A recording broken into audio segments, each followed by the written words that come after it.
All right, man, peace. So, brothers, I get so many comments and messages from Kobe Bryant's cult of personality, his fanboys. They get so upset when I talk about Kobe Bryant because the propaganda behind Kobe has been so strong over the last 20 years that people truly believe that he's the second greatest player in NBA history. It's hard for them to wrap their brains around the fact, I shouldn't even say their brains, what allegedly is a brain. It's hard for them to wrap that small marble-sized object within their skulls around the fact that no, Kobe Bryant is not the second best player of all time. No, he is not a top 10 all-time great player, that he's somewhere in between, probably 11 and 15. And there are certain people who may have him on their list lower than 15. Please keep in mind that I have him above Oscar Robertson on my list, and a bevy of other great players, John Havlicek, who could easily be above Kobe. That's who I liken him unto, as a matter of fact. John Havlicek won 8 championships. He won 6 as the second banana/partner of Bill Russell. And then in the 70s, he was able to lead the Boston Celtics to 2 championships on his own. Pretty much the same thing that Kobe did. He started out as the second banana to Shaq, and then I'll give him the title of partner on the last 2 championships with Shaq. But Shaq was the lead guy. It was a partnership, but Shaq had the larger share in regards to impact for that LA Laker team. No doubt about it. No matter how much people try to finagle Kobe Bryant into some level of higher esteem, no, Shaq was the main guy. He was the lead guy. Everybody knew that. That's the main reason why Kobe ran him out of town. But Kobe was able to lead his team to 2 championships, and I give him credit for that. But is he on the level of Michael Jordan? No. Is he on the level of Kareem? No. Bill Russell? No. Magic? No. Larry Bird? No. LeBron? No. A lot of people are not going to like the LeBron one.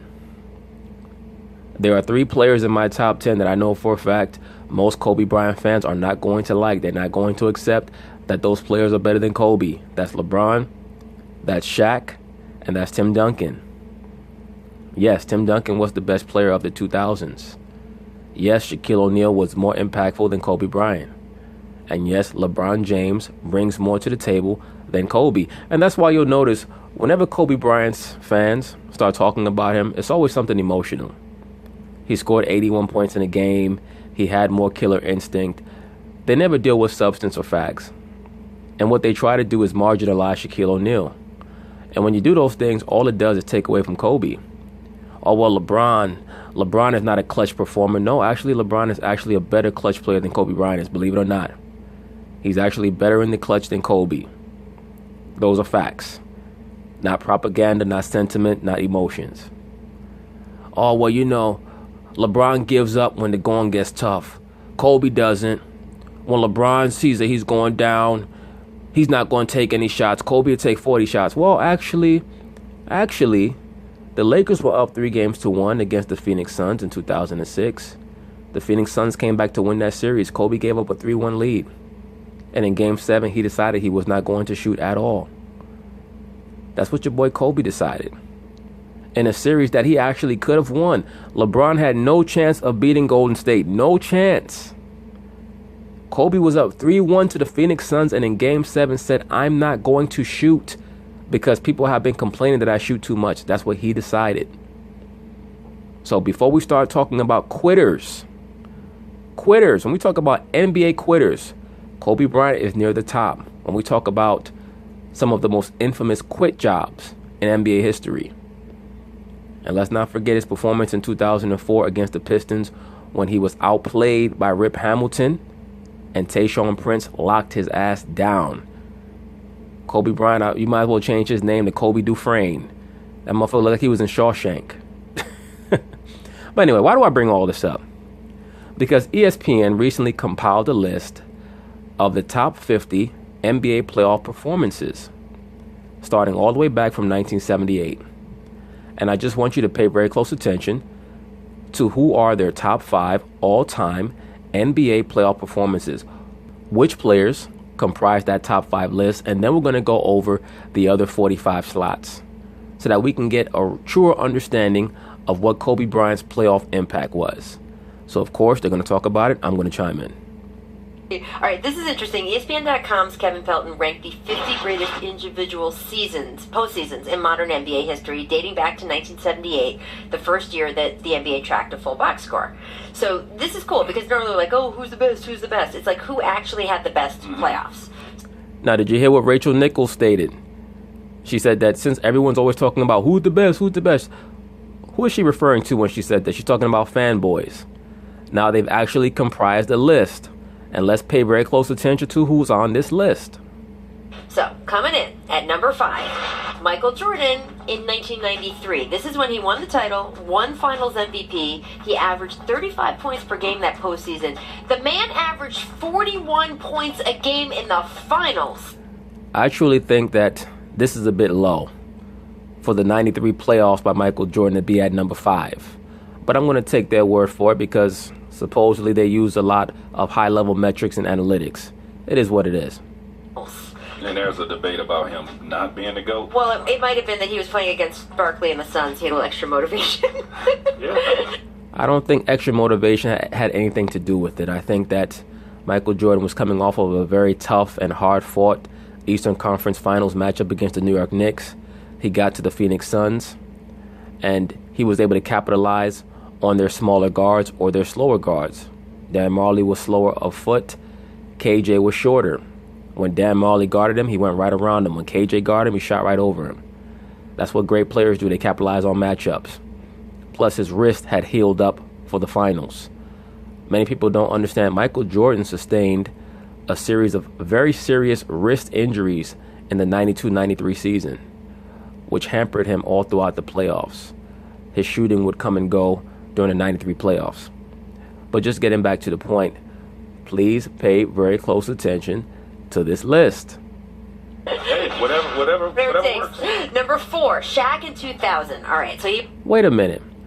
How did Shaq get on the top 5 all-time greatest postseason performances of the last 40 years when he was just a second banana to Kobe? That's what the Kobe fanboys tell me. If you let the Kobe fanboys tell you, they'll have you thinking that Shaq was just a black version of Pau Gasol.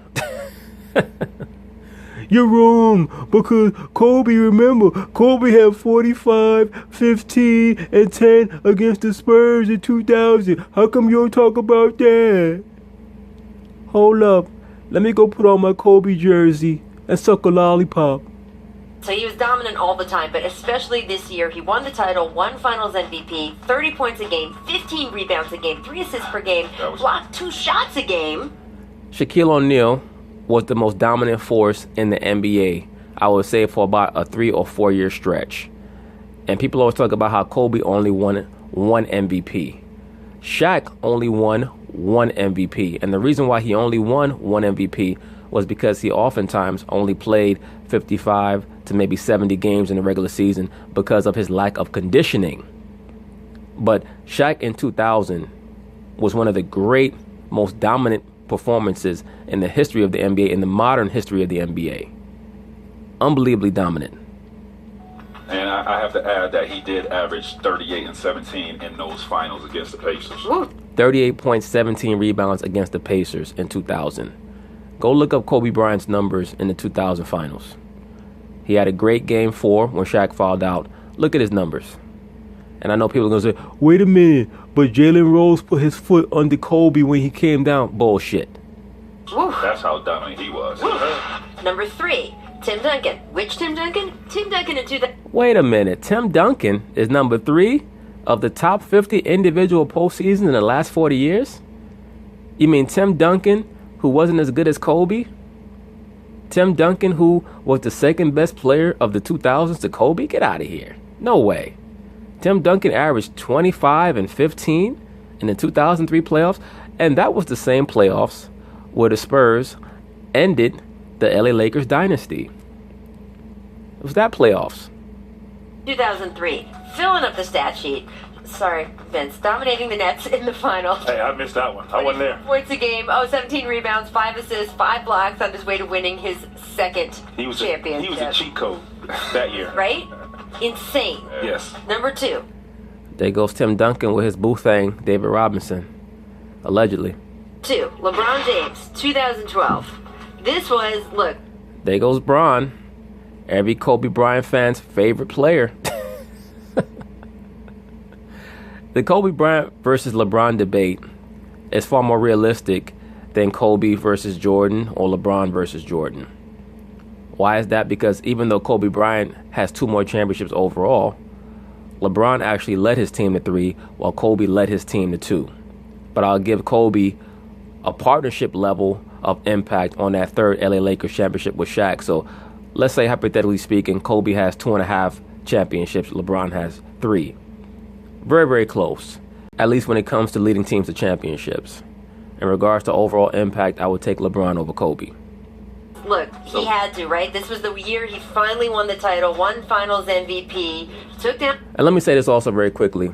Sometimes I'll see comments from Kobe Bryant fans where they say, every time LeBron sees Kobe, he quakes in his boots, all this narrative bullshit. Look up what LeBron James's record is against Kobe Bryant. Now, of course, it is regular season. So people will come back and say they'll provide the hypothetical that Kobe would have played better had they met in the finals. Well, all we can evaluate them on is when they actually played. And when they actually played, LeBron was 16 wins, 6 losses against Kobe, was better scoring, rebounding, assisting, steals, blocks. Every metric that you can come up with, LeBron was better than Kobe in their matchups in the regular season. That's just a fact. Down the Pacers, the Celtics, the Thunder, and actually won in their games, which is the most important stat, that he won. And he looked good. 30 points a game, almost 10 rebounds a game. I'm a little shocked at the assist, though. I thought he... Now, did you hear what Tracy McGrady just stated? He's looking at LeBron James' assists, and he's saying, I'm a little shocked that his assists are that low. I'm not, because LeBron James is a very good passer. But as an assist man, he's overrated. Even Skip Bayless alluded to that in one of his debates against Shannon Sharp when he stated that LeBron is averaging 7 assists a game in the playoffs. Michael Jordan's averaging 6 assists a game. So people try to act as if LeBron is so much of a better passer than Michael Jordan. That's not the case. Michael Jordan's a very underrated passer. And he averaged way more assists than people might think that he did. If you take away the Washington years, Jordan retired averaging about 31.5 points a game, about 6.5 assists, and about 6.5 rebounds, and was shooting about 52% from the field. Those Washington years totally fucked up his career stats, but the reason why he came back to play with Washington was because he had an under-the-table deal with Abe Pollin of the Washington Wizards that he was going to be able to take over ownership of that team, and he got screwed over. He got screwed over by Abe Pollin and David Stern, but that's a whole other issue for another day. 5.5 assists per game. Well, I mean, he did have Mario Chalmers on that team, so you know. Rio. Number 1, Michael Jordan in 91. All right, the Bulls, 15-2 that postseason. 28 years old, Mr. Michael Jeffrey Jordan averaged. That was certainly Jordan at his peak overall. 31 points a game, 8 assists, 6 rebounds, 2.5 steals, and he almost averaged a triple-double in those finals against the Lakers that year, and he was guarding Magic Johnson. Averaging 31 points, 8 assists, 6 rebounds, 2 steals, and even a block per game.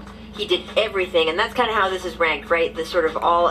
And it's so funny. People claim that Magic Johnson was old when Michael Jordan beat him in the finals of 91. Magic had just won the MVP the previous year. And you know where he finished in the 91 MVP voting? Magic Johnson, he finished second to Michael Jordan. So no, he was not old. Magic was only 31 years old. He was still in his prime. He had led a new team coached by Mike Dunleavy to the finals, and he was as good a player as he ever was. He just lost to Michael Jordan. It is what it is. It happens. It's okay. Well, what is your impact on the whole game? Right. So it's interesting because you could look at, who is the best, but they rank who is the best. I want to know... Before Rachel Nichols continues on, let's just look at this lineup.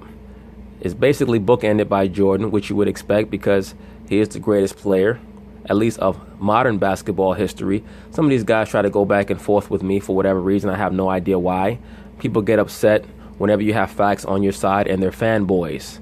So they want to make the truth out to be something different. They want to twist and contort events so that their favorite player can be number one. It's not about favorite player. I could care less about those things. I evaluate people based off of what they do within their field of endeavor. That's how you have an argument based on substance. That's what resonates over time. Substance, not sentiment. Now, when we look at this lineup, it's bookended by Jordan. Number 5 is Jordan. Number 4 is Shaq. Number 3 is Tim Duncan. 2 is LeBron. 1 is Jordan. Once again, where's Kobe at? Since he was the best player of the 2000s and he was the best player on the Lakers in the Shaq era, where is he? All 3 of those players from 2 to 4 are players that Laker fans, Kobe Bryant fans, will try to argue you down that they were better than Kobe. Oh, what did Shaq win? Oh, apart from Kobe, what is... Just stop. Shaq came to a fledgling Orlando Magic franchise and put them on the map. Within 3 years, they were in the finals. And were it not for the 72-win Bulls team, they would have went back to the finals in 96 and probably would have beaten those Seattle Supersonics in 96. It would have been a great series, though. Seattle could have won. That series probably would have won 7. Because Penny Hardaway going up against Gary Payton and Sean Kemp and Detlef Schrempf and those boys going up against Shaq and Horace Grant, that would have been a great series.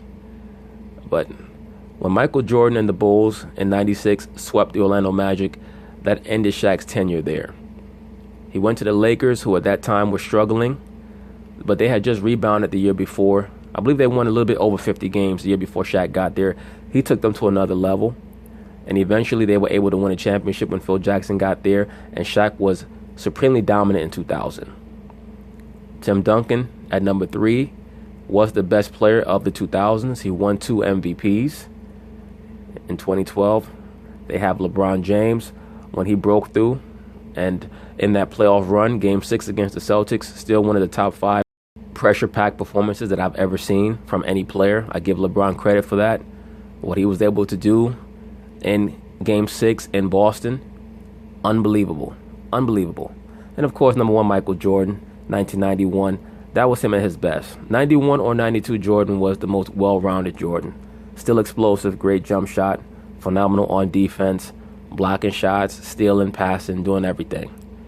But once again, who's missing? Where's Kobe? Where the hell is Kobe been? Who would you guys rather play with? And you can pick either Michael, you can pick Tim, you can pick Shaq, you can pick LeBron, because it kind of matches your skill set, right? That's your question. Yeah, so you kind of changed my mind a little bit with saying this. So I initially thought, there's no question that I want to play with LeBron. 8 straight finals. Like, I want to play with a guy that can get me 30, but also can average, 10 assists, right, 10 rebounds as well, and a little selfless. Because you want the ball. I want the ball. Because I'm a scorer, but Shaq is the most. Right, but Tracy McGrady, I don't understand this hypothetical narrative that you're falling for. That's probably why you were so shocked when you looked at LeBron James' stats from 2012 and you saw that he only averaged 5 assists. Tracy McGrady, LeBron James is a player that can pass, but he's not a passer. He passes when he feels like he wants to, but he's going to get his. If you think that you're going to play with LeBron and he's going to be getting 20 assists a game and trying to focus on getting you the ball, you're sadly mistaken, Tracy McGrady. I don't know why players think that for. Great players' numbers go down playing with LeBron. They don't go up. I had some LeBron James superfan trying to prove to me that LeBron makes his teammates better. He was naming people like Boobie Gibson and Larry Hughes and all these other dudes. And then he tried to include Kyrie Irving. Kyrie Irving had his best year under LeBron. That's bullshit. Kyrie Irving had his best season as a professional with the Boston Celtics this past season. I'm not talking about his overall points per game. I'm talking about his basketball IQ. But if you want to go there, when you look at his points per 36 minutes, he was averaging more with the Boston Celtics this year than he was with Cleveland. That's why Kyrie wanted out. He wanted room to grow. The most dominant guy I've ever seen, I think we have ever seen in our sport. And you said that with Shaq being as dominant he is, no matter what era, because I'm looking at like, okay. Yeah, Tracy during the break kept asking me, he's like, is it in this era? Is it Shaq's era? And I always think that the era adjusts to the talent. Yes, and Shaq is certainly up there as the most dominant athlete to ever be in the NBA. It's between him and Wilt.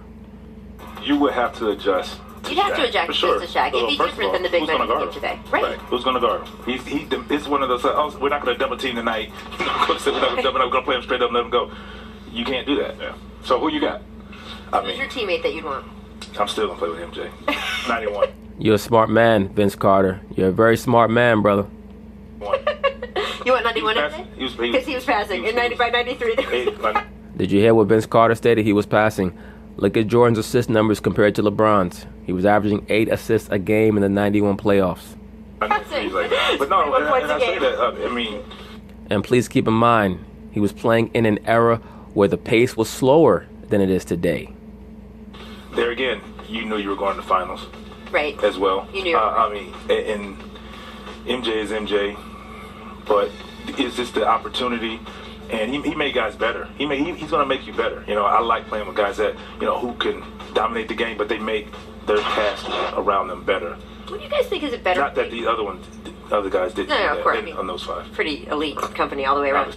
And also keep in mind that Vince Carter played at North Carolina. So, of course, he's going to say Michael Jordan. What do you guys think is a better way to talk about Shaquille O'Neal? Because I think people who weren't watching him play at the time, sometimes he's sort of receded a little bit, and obviously his personality on TV. The reason why he's receded is, number one, because of his stature. He's so big and strong, people take for granted how great a player he was. But number two, the Kobe Bryant fan base has done their best to marginalize Shaq over the last 15 or so years. That's why people oftentimes forget how great a player Shaq was. Shaq is one of the top 10 players in NBA history.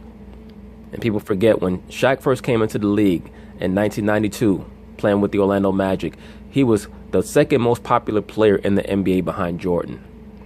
He was the biggest sensation in the league, maybe even ahead of Jordan. And everything. The degree in that 4 or 5 year period of how dominant he was, as you said, who could guard him? You wouldn't put him in the GOAT debate. You wouldn't say, oh, he's not, you don't put him in that top 3 debate, but where do you put him in sort of to try to explain to people how... Well, let me say this. I have Shaq in my top 10 because you can argue him as the greatest center ever. That's why I have him in my top 10. You can argue him as the greatest center ever. Every center that I have in my top 10, you can argue being the greatest center in NBA history. Now, some centers will have a greater argument than others. Of course, Kareem probably has the best argument. But you can make an argument for Hakeem. You can make an argument for Shaq. You can make an argument for Wilt. You can make an argument for Bill Russell. You cannot sleep on the greatness of Shaq. As a matter of fact, Shaq left probably about 7,000 to 8,000 points and 2 or 3 championships on the ground because he did not commit himself to conditioning like he should have or could have. Powerless it felt to play against him. It's the terminology. When you say most dominant, there you go. Right. Like he was dominant. It's one of those things, and especially back in our time when you run through the paint, you didn't want to get hit by him. Right. Oh, okay. For one, it's just that's just. What did that feel like? I don't know. Well, there was a time I tried to dunk on him, and all he did was just stand there, and I hit the side of him and flatline him. You know what I'm saying? So it's just the one lesson I learned. Okay. When playing against Shaq is not to reach when he's going up. Okay. That's another one. And if you're gonna go break your wrist. Yeah. And if you're going up with 2 instead of 1 foot. Yeah. Yeah. Like if you have the ball and you going up, and he's gonna contest the shot, go up with 2 feet because he's gonna knock you out of balance. You're 6'8", and you're saying that. Yeah, but he was 6'2". All that we and agile, can get up and down the court. And when he wanted that, like back then, when it was big men dominant, big men were running to the front of the rim. And if you were that guard who was the first guard back, you usually, they say what? Take the first man down. Take the first man down. Well, if Shaq's coming to the front of the rim, posted up, right? That's just somebody. It's nothing you can do. It's nothing you can do. And you can say, there were all the other guys, and you can go double team LeBron and MJ and all of that, but he was scary. You can't double. He's knocking both of you. And we imagine us trying to double team Shaq in 2000. Right. That's he's knocking us both over. Right. Kenny Smith even stated that he was watching a game with Hakeem Olajuwon. I believe that he stated that they were watching Shaq in the 2000 finals. And Hakeem remarked to Kenny Smith, this Shaq right here, we could not have beaten them if we played against this Shaq right here. So in other words, Hakeem was acknowledging that Shaq had greatly improved from the 95 finals to the 2000 finals. And back then, the league was a little different. So everything wasn't a charge. But I do think if he was playing today, I do believe that if he was playing today, the era and the league would adjust. They would I have think to. He would be dominant today. I don't think that it's like, oh, he was dominant there, and it wouldn't be. I think he would be dominant today if he was playing today. He would definitely be dominant today. You have dominant centers in the league today. Now, I'm not sure if Shaq may have worked on his shooting more to at least maybe have a mid-range game or something like that. But no, there would be nothing that anyone could do today, especially if you tried to play small against Shaq. He would just totally dominate. You imagine the Warriors team when Zaza was starting, what he would do to Zaza? Right. I mean, really. But what? Yeah, he would catch the ball in the low post and then drop that elbow on him. But he would do that, right, not just Zaza. Who else does he guard right now? In this series? Yeah. Draymond. So Vince is imagining. I got you. No, I'm just saying because that's the thing. Like as far as game plan, when you have Shaq, obviously offensively, what he's going to do defensively, with the Marc Gasols of the world, we're stretching him out. We're trying to get him out of the paint, obviously. So. I mean, I agree. They're going to have to. I just think it's interesting because we have. I mean, God, I'm going to fall asleep on this desk if I hear another Michael Jordan LeBron debate. There's so much more. There's so many guys in the NBA who have been so dominant in so many ways. That's my point, Rachel Nichols. That's my point exactly. That's why you shouldn't be making a LeBron versus Michael Jordan debate, because it's really groundless. People say, well, LeBron is going to beat Jordan in points and rebounds and assists. Well, you know what? Karl Malone has beaten Michael Jordan in points and rebounds. Is he above Michael Jordan on the all-time greatest list? Like, I mean, what really are we talking about here?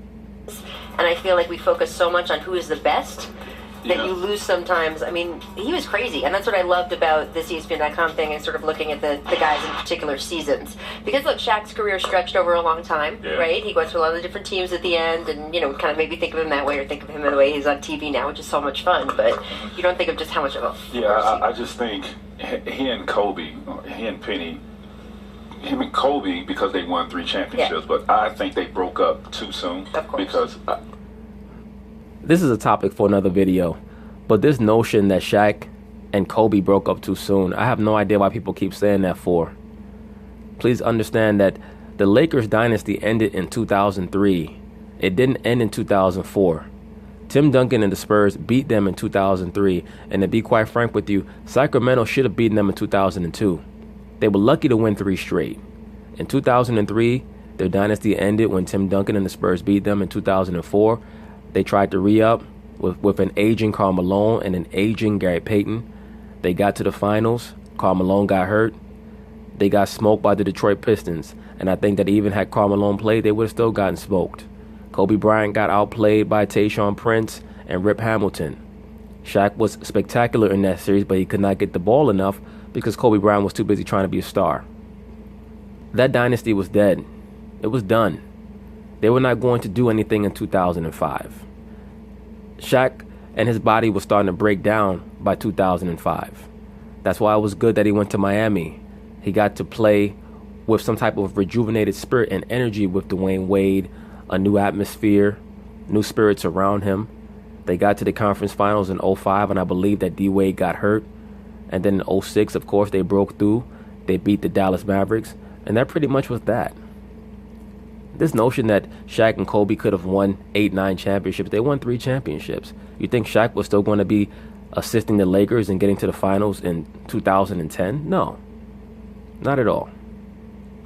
They had at least Kobe. 2 more. Yeah. Kobe and Shaq. They had 2 more championships in them. Man. 2 more. And he was dominant then. I was going to say. So, I mean, I think you take any of those guys. I mean, obviously LeBron's still is playing right now, but you put any of those guys, put them now. Hell, give me Shaq when I was in my prime. Everybody. That's what I said. I tried to get him in Toronto. Hey, man. Free agent summer. Real, man. All right. Could an NBA... But anyway,